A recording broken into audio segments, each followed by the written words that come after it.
Sup, Fifth Bell. Our poem was A Hand Mirror by Walt Whitman. Hold it up sternly, see this it sends back. Who is it? Is it you? Outside fair costume, within ashes and filth. No more a flashing eye, no more sonorous voice or springy step. Now some slave's eyes, voice, hands, step, a drunkard's breath, unwholesome eater's face, venereal's flesh, lungs rotting away piecemeal, stomach sour and cankerous, joints rheumatic, bowels clogged with abomination, blood circulating dark and poisonous streams, words babble, hearing and touch callous, no brain, no heart left, no magnetism of sex. 10.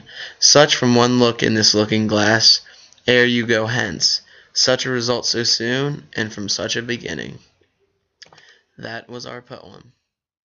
Sup, Fit Bell? It's me again. And part 2 of our poem, this is when Walt Whitman was describing what the characters saw as their true identity when they looked into the hand mirror for the first time. And the quote we used to describe this was, "A drunkard's breath, unwholesome eater's face, venereal's flesh." And venereal, we didn't really know what it meant, so we looked it up, and it was one who has an STD. Hopefully our presentation's going well. Our first poetic device was antithesis, and the definition of antithesis was a contrast or opposition between two things.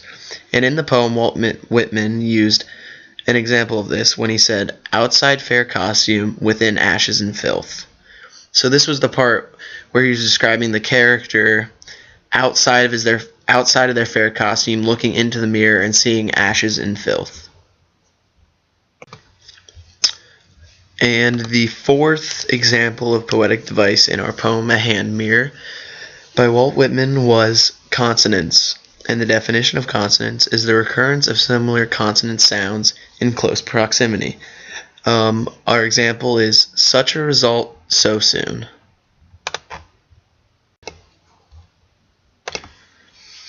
Our story was about a character who was two-faced. They would put on a mask in public to cover up their true identity. This wasn't necessarily looks-wise, but on the inside. Walt Whitman described the character looking into the mirror to see their true identity that no one else can really witness in public.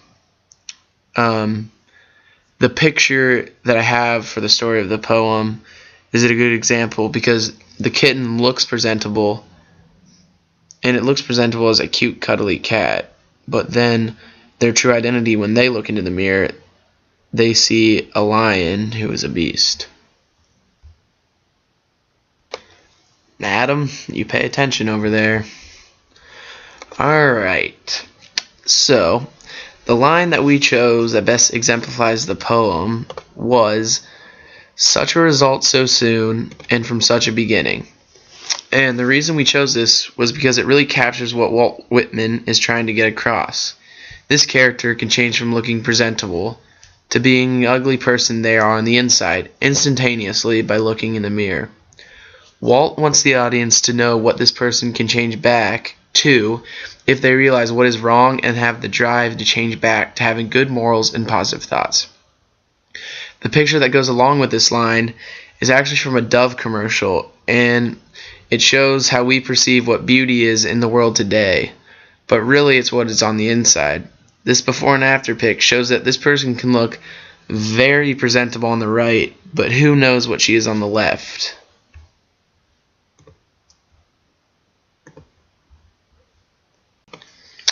So, the artwork we chose that best represents our poem is actually very famous. I'm sure a lot of you have seen this, but this picture can actually be looked at as two ways. Some of you may see the old woman looking to her bottom left, or some of you may see the young lady looking far into the distance to the left. If you don't see it, I'll try to help you identify both parts, but the old woman, the little red slit is her mouth, and she has actually a big nose, And then the white thing over her head is there. This is kind of hard to explain. And then the young lady is looking off into the distance, and in this case the old lady's mouth is some type of necklace on the young lady, and the old lady's nose is actually the jawline of the young lady, as well as the old lady's eye is the young lady's ear. Hopefully you all can see this. If not, Gracie and Hayden will help you identify both parts. Love y'all. I'll be back Wednesday. Doing it big at DECA.